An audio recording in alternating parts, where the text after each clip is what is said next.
Assalamualaikum warahmatullahi wabarakatuh. Hamdan wa syukran lillah, salatan wa salaman ala rasulillah, amma ba'du.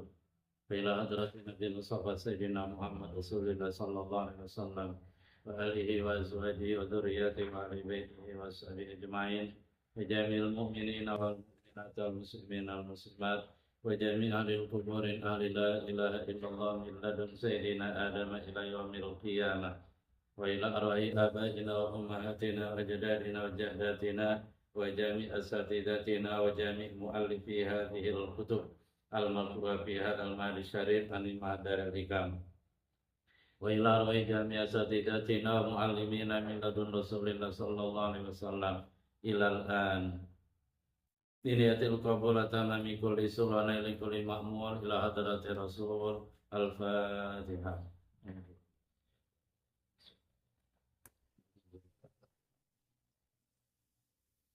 Iya,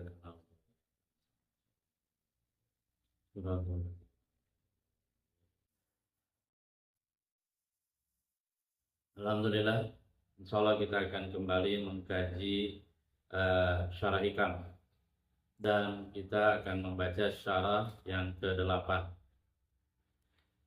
Bismillahirrahmanirrahim. Wa ala khairul hadis kitabullah khairul hadis sayyidina Muhammadin sallallahu alaihi wasallam wa khairul umur awsatuha wa syarrul umur muhdatsatuha wa kullu muhdatsatin bid'ah wa kullu bid'atin dhalalah wa kullu dhalalatin finnar. Bismillahirrahmanirrahim. Idza fataha laka wijhatan min at-ta'arruf fala tubali maha an qalla amaluk. Idza apabila fataha laka, Allah membuka untukmu wijhatan min at-ta'arruf, satu sisi daripada makrifat, yaitu mengenal Allah.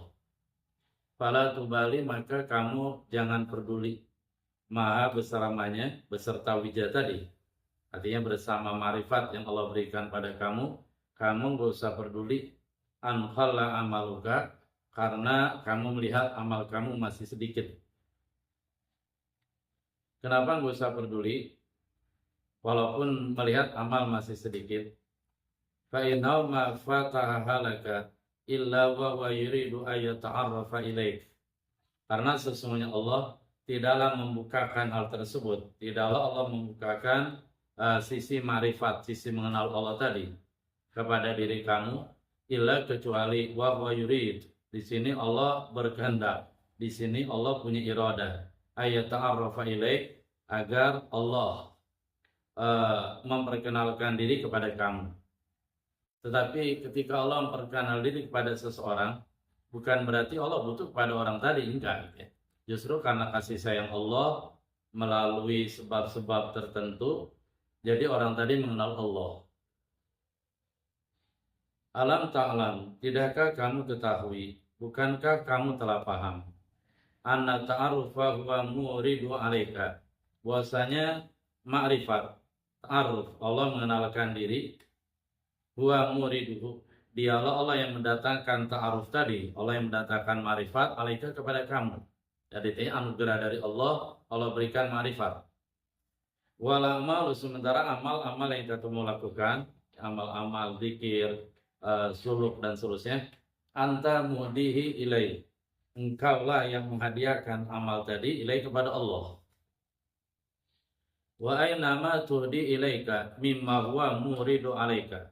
Wa aina, dan di manakah ma tuhdi ilaihi, sesuatu yang kau hadiahkan kepada Allah, mimma, dibandingkan dengan sesuatu yang wa muridu alaika, Allah mendatangkannya, Allah memberikan anugerah alaika kepada kamu.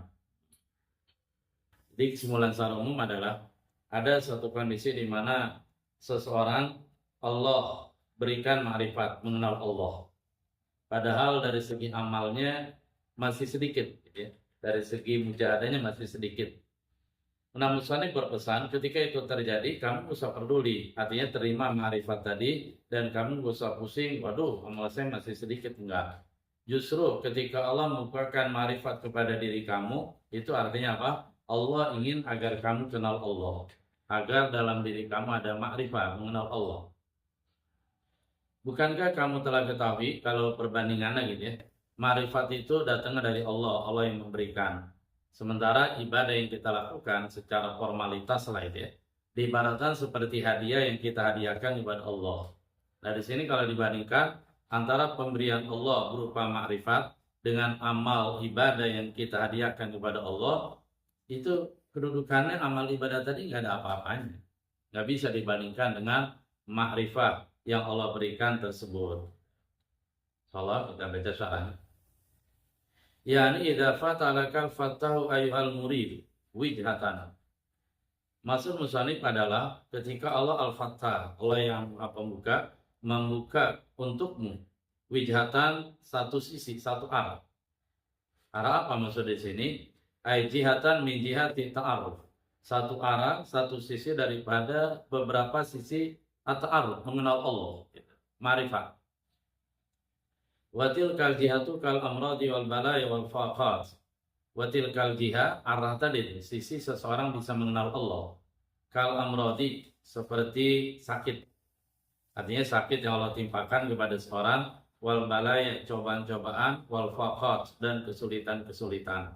Nah, sakit, ujian, cobaan, kesulitan. Fa inna sababun lima'rifatillahi ta'ala bisifati. Karena sesungguhnya sakit, bencana, dan kesulitan itu menjadi sebab untuk mengenal Allah Subhanahu wa Ta'ala disifati dengan sifat-sifat Allah. Kal lutfi seperti Allah Maha Penyayang, wal qahri Allah Maha Kuasa, wa ghairihima dan selain keduanya. Wal mukhatabu bidzalika yang dihitung oleh musannif dengan ucapan tadi, idza fataha laka, apabila Allah membuka bagi kamu. Nah, kamu di sini siapa? Itu tadi mukhatabnya. Jadi arahan pembicaraan musannif kepada siapa mukhatabnya? Al-mutayaqqizu yaitu orang yang menyadari, ya, orang yang sadar, orang yang memahami. Dunal murtabiki fi hibalil ghaflah alladhi yasqatu inda nuzuliha. Bukan orang yang rancu. Rancu itu artinya tidak stabil. Fi hibalil ghaflah, pada tali kelalaian yang justru dia menjadi murka, dia menjadi marah ketika turunnya penyakit, ujian dan cobaan dan kesulitan. Artinya menjadi motor di sini adalah seseorang yang ketika Allah dia uji dengan sakit, dengan bencana, dengan kesulitan, orang tadi sadar gitu ya. Artinya dia ikhlas, dia ridho menerima ujian tadi dan seterusnya. Bukan orang yang justru malah ketika dapat musibah, ujian, penyakit dan seterusnya, malah dia protes ke Allah, malah dia komplain ke Allah. Enggak seperti itu, enggak. Nah, ketika datang ma'rifat, fala tubali maha ayyuhal muridu an qalla amalu, maka jangan kamu peduli maha beserta ma'rifat tadi. Artinya ma'rifat tadi kamu terima karena karunia Allah itu. Ayyuhal muridu ay murid an qalla amalu, karena amal kamu masih sedikit. Ay biqillati amalik, tersebab dikitnya amal kamu. Faham zatu an maftuhatun munsabikatun ma'ama ba'daha bimasdarin. Maka hamzaan itu difatahkan, bacanya an gitu.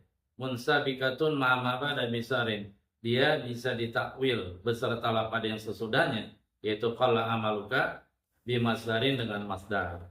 Nah, lafaz ini majrurun bil ba al muqaddarati al muta'alliqati bi tubal. Dia dijairkan dengan ba, cuman banyak di sini nggak ditulis, banyak ditakdirkan, diniatkan. Najar majrur di sini al muta'alliqah yang terkait bi tubali dengan kata-kata tubali. Hai maksudnya, ini jelasnya dia. La tartamma ma'atil kal jihad. Jangan kamu resah, gelisah dan tidak tenang beserta arah tadi. Artinya arah tadi, sisi kamu mengenal Allah, sisi kamu menyadari diri kamu pada saat Allah Subhanahu wa Ta'ala memberikan amrad, balaya dan al-faqar. Wala ta'tamma, dan jangan kamu resah gelisah biqillatil amal, walaupun amal kamu masih sedikit. Kenapa? Fa inna Allah Ta'ala yaqulu fil haditsil qudsi, karena sesungguhnya Allah Subhanahu wa Ta'ala berfirman dalam hadis qudsi, hadis yang mananya dari Allah, lafadznya dari Nabi. Tujuan diskusi tadi adalah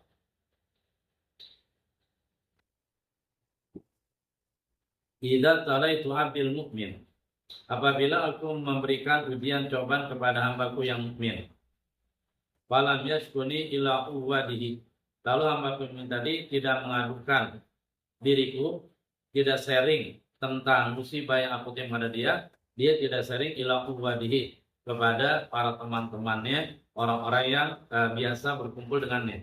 Artinya dia ikhlas menerima musibah tadi dan dia yakin dari Allah, dia ridho dan seterusnya, dan dia tidak berkeluh kesah dan dia tidak ngomong sama yang lain. Ansyatuhu min iqal, maka aku akan membuat dia semangat, artinya akan press ya, min iqali dari ikatan, artinya sesudah diikat dengan cara dia dikasih cobaan, dia sakit, karena sakit agak lama, setahun dan seterusnya. Dan nanti begitu dia sembuh, dia semangat, seolah-olah dia fresh kembali dan terlepas dari sebuah ikatan. Bahkan wa abdal man khairan min lahmi, aku akan gantikan dagingnya khairan dengan daging yang lebih baik min lahmi daripada dagingnya. Artinya dagingnya yang wa abdal man khairan min lahmihi, dan aku gantikan kepada orang yang terkena musibah tadi itu, orang yang sakit kemudian dia sembuh, aku gantikan lahman khairan min lahmihi dengan daging yang baru, yang daging baru ini lebih baik daripada dagingnya. Ya, artinya Allah bersihkan tuh kotoran-kotoran ada diri dia, bahkan dagingnya jadi baru. Wadaman khairan min damihi, dan aku gantikan untuknya darah yang baru yang lebih baik daripada darah yang sebelumnya. Katakanlah darah sebelumnya itu banyak dosa, banyak kotoran-kotoran. Nah begitu selesai dia dapat musibah, dia sakit, dan dia ikhlas ridho menerima cobaan Allah tadi, begitu dia sembuh, darahnya menjadi bersih. Wal yastani fil amal, kemudian sesudah itu hendaklah dia yastani fil amal, memulai amal kembali. yakni mendapati Allah. Ini tafsiran dari hadis qudsi tadi. Anau yakhruju min dzunubi kayawma mawalada cukum. Bahwasanya ia akan keluar dari dosa-dosanya seperti hari di mana ibunya melahirkannya. Maksudnya dia bersih dari dosa seperti bayi gitu. Wala yuhasabu ala amali sayyidi salifah. Bahkan dia tidak akan dihisab terhadap amal-amal yang buruk as-salifah yang telah lalu. Dan biasanya as-sayyi'ah itu digunakan untuk dosa-dosa kecil. Wa warada telah datang juga penjelasan yang lain. Anallah Ta'ala, bahwasanya Allah Ta'ala yaqulu lil kiramil katibin, Allah berfirman kepada malaikat al-kiramil katibin, malaikat yang mulia al-katibin yang ditugaskan mencatat amal hamba. Inda maradi abdil mukmin, pada saat sakit hamba Allah yang mukmin. Artinya ketika seorang mukmin sakit, Allah berfirman, Allah menyerukan kepada malaikat al-kiramil katibin. Allah berfirman, uktubu li abdi maka ya'malu saihan muqimah. Tulislah oleh kalian kepada hamba yang lagi sakit ini, maka ya'malu saihan muqimah, sesuatu yang dia melakukan dalam keadaan sehat, dalam keadaan lagi mukim, artinya di tempat. Maksudnya begini, ketika seorang mukmin dia katakanlah dapat musibah, penyakit, kesulitan dan seterusnya sehingga dia sakit. Nah, sebelum dia sakit, dia biasa melakukan amal-amal soleh, ketaatan-ketaatan. Dia biasa tahajud, biasa doa, baca Quran, dan seterusnya, puasa segala macam. Nah, kemudian dia sakit. Nah, selama dia sakit, katakanlah 1 tahun, gitu ya, atau berapa bulan, otomatis pada saat dia sakit, dia tidak bisa sempurna mengamalkan amalan-amalan tadi. Bisa jadi dia tidak tahajud, tidak doa, baca Quran dan seterusnya. Tenang, ya. Hati tenang di sini. Allah Subhanahu Wa Taala menyuruh malaikat tadi untuk mencatat amal-amal pada saat dia sakit, dia sholatnya, dia baca Qurannya dan seterusnya. Walaupun dia tidak bisa mengerjakan itu semua, itu dicatat sebagai amal yang sempurna. Masya Allah, Subhanallah. Alangkah dermawannya Allah ya. Muqimah. Nabi itu juga ketika pada saat seseorang mukmin dia mukim, dia pada saat mukim istiqomah dia, duha, tahajud segala macam, dia baca Al-Quran. Nah suatu saat dia mengadakan perjalanan. Nah dalam perjalanan kan tentunya ya dia nggak bisa istiqomah sholat tahajud, duha segala macam. Maka alhamdulillah di sini ada bisyarah dari Allah lagi dan lagi. Allah tulis amalnya secara sempurna. Wasoha maka benarlah anau ma fataha bahwasanya Allah tidaklah membukanya aitil kal jihatalaka arah itu bagi kamu, arah untuk mengenal Allah, illa kecuali wa huwa yuridu Allah berkehendak ayat ta'arrafa ilaih, Allah mengenalkan dirinya kepada kamu. Jadi jangan lagi dan lagi jangan kita salah paham.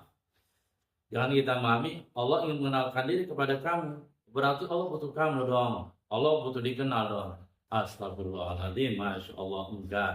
Maksudnya begini, Allah mengenalkan diri kamu melalui musibah dan sakit yang kamu alami itu karena kasih sayang Allah, bukan karena Allah butuh kepada kamu, gitu ya. Biwa sifat di alaika, dengan keluasan karunia Allah alaika atas kamu. Wala syakka, dan tidak ada keraguan, anna hadza a'zamu min kasratil a'mal allati tutalabu biwujudi sirril ikhlasi fi. Tidak ada keraguan anna hadza, bahwasanya ini tadi dia kondisi seseorang mukmin yang dia dikasih bencana, cobaan, sakit dan seterusnya. Kemudian dia sabar menerima sakit tadi, dia ikhlas nanti itu lapang dada dan dia tidak mengeluh, dia tidak curhat kepada makhluk dan seterusnya. Makanya kadang-kadang bingung juga mikirkan aja. Pada zaman sekarang sesudah zaman adanya HP, adanya gadget, adanya TikTok, adanya status dan seterusnya secara umum ya. Adapun masalahnya hanya Allah yang tahu, antara dia dan Allah yang tahu. Secara umum bisa jadi tanpa sadar kita seringkali ketika dapat masalah, problem, ujian dan cobaan kita curhat tuh melalui Facebook, melalui Twitter, melalui TikTok, melalui gadget-gadget itu ya. Kalau zaman dulu kan ketika seseorang belum ada HP, dia tidak curhat seperti itu ya. Walaupun bisa jadi tujuan curhat adalah dakwah, bisa jadi.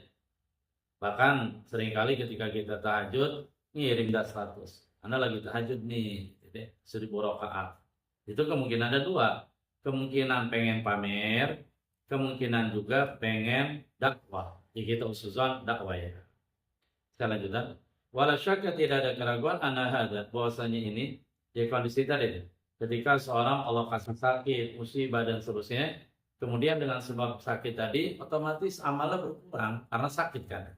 Lalu kemudian dengan sakit tadi dia bisa mengenal Allah. Maksudnya mengenal Allah gini, ketika dia sakit, dia kemudian merapat dan dekat kepada Allah. Dia merasakan Allah hadir bersamanya. Allah mengetahui keadaannya. Bahkan dia memahami bahwa diri dia lemah dan hanya Allah yang maha kuat. Bahwa diri dia hina, hanya Allah yang maha mulia. Bahwa diri dia adalah sesuatu yang rapuh, yang selalu butuh kepada pertolongan Allah. Kemudian dia memahami bahwa hanya Allah al-mustaghni an kulli ma siwa al-muftaqir ilai kullu ma ada. Hanya Allah yang dimana dia tidak butuh kepada segala sesuatu, sementara segala sesuatu butuh kepada Allah. Kemudian dia yakini juga bahwa yang artinya memberikan cobaan buat dia, kepada dia adalah Allah karena kasih sayang Allah. Nah justru dengan sakit dan musibah tadi, seseorang atau kamu bisa mengenal Allah. Nah itu Allahmu lebih besar min kasratil a'mal, daripada banyak amal allati tutalabu, yang bahkan kamu dituntut dalam amal tadi biwujudi sirril ikhlasi fiha, dengan adanya sir keikhlasan fiha di dalam amal tadi. Kama sebagaimana asyara ila dzalika, Musani mengisyaratkan kepada dzalika, kepada hal itu, bahwa kondisi dapat musibah, kondisi dapat bencana, kemudian mengenal Allah melalui sisi tadi. Allah Musani mengisyaratkannya bil istifhami takriri, dengan istifham takriri, bikalina ucapana alam taklam, bukankah kamu telah tahu anna ta'arufa huwa muridu alaika, bahwasanya ma'rifat Allah lah yang mendatangkan ma'rifat kepada kamu, sementara kamu menghadiahkan amal kepada Allah. Dan kalau dibanding-banding antara pemberian Allah dengan pemberian kita, ya justru pemberian kita nggak ada apa-apanya. Maka menggunakan bahasa wa aina, dan di manakah, artinya nggak ada bandingannya. Nggak bisa dibandingin hadiah Allah, karunia Allah berupa ma'rifat yang Allah tanamkan pada diri kamu dengan ibadah yang kamu lakukan, nggak ada bandingan, nggak bisa dibandingin. Bahkan jelas, amal yang kamu lakukan itu Allah yang menggerakkan kamu bisa beramal. Kemudian amal yang kita lakukan juga masih banyak virus, masih banyak penyakit, ilat, dan cacatnya. Dalam beramal kita suka malas, dalam beribadah terkadang atau seringkali kita riya, ujub, sombong, dan lain sebagainya. Bisa jadi dalam beramal seringkali hati kita tidak fokus pada Allah. Itu disyarat al-masari dengan al-istifham at-takriri. Apa sih isim takriri? Kalau dalam maut isim takriri, pertanyaan yang mengantarkan mukhatab atau mendesak mukhatab untuk mengakui bahwa itu benar adanya. Dan memang pada kenyataannya memang benar. Dan mukhatab tidak bisa menghindar. Alam yatikum nadhir. Bukankah telah datang kepada kalian wahai orang kafir ketika di dunia nadhir, seorang pemberi peringatan. Dan mereka nggak bisa mengelak. Mereka mau nggak mau akan mengakui, sehingga mereka akan menjawab, bala qad ja'ana nadhir fakadzabna. Betul ya Allah, telah datang kepada kami Rasul Nabi seorang beri peringatan, fakadzabna, cuma kami nggak percaya. Nah itu istifham takriri. Kesimpulannya adalah, kita simpulkan dikit. Pertama, bahwa ketika Allah Subhanahu wa taala membukakan makrifat, kamu bisa mengenal Allah melalui sisi Allah kasih sakit, musibah, bencana, dan seterusnya. Kemudian ketika kondisi sakit tadi, kamu otomatis tidak mampu beramal zahir secara sempurna, gitu ya. Maka ketahuilah itu lebih bagus, gitu ya. Karena dengan sakit, dengan bencana, kamu bisa mengenal Allah, gitu. Jadi terima itu marifat dari Allah, dan kamu nggak usah pusing, jangan berpikir, waduh, kan amal saya sedikit, gitu. Jadi diterima. Itu yang pertama. Yang kedua, hadiah dari Allah itu pokoknya mahal harganya dan tidak bernilai, dan gak bisa dibandingkan dengan hadiah, yaitu berupa ketaatan amal yang kamu hadiahkan kepada Allah. Kesulitan yang ketiga, seringkali untuk sampai kepada Allah, seseorang itu bisa lebih cepat paham tentang Allah kepada Allah melalui musibah-musibah, melalui sakit, cobaan, dan hal-hal yang pokoknya bertentangan dengan hawa nafsu. Kalau sakit kan bertentangan dibandingkan dengan ibadah-ibadah zahir, gitu ya. Ibadah-ibadah zahir yang bisa jadi malah membuat seseorang tuh ujub, merasa sombong, merasa paling benar, ria, dan seterusnya. Bulan selanjutnya adalah, tapi walaupun begitu bukan berarti minta sakit aja sama Allah, biar marifat kepada Allah. Yang nggak bisa, nggak boleh minta sakit, apalagi menyakitkan diri sendiri.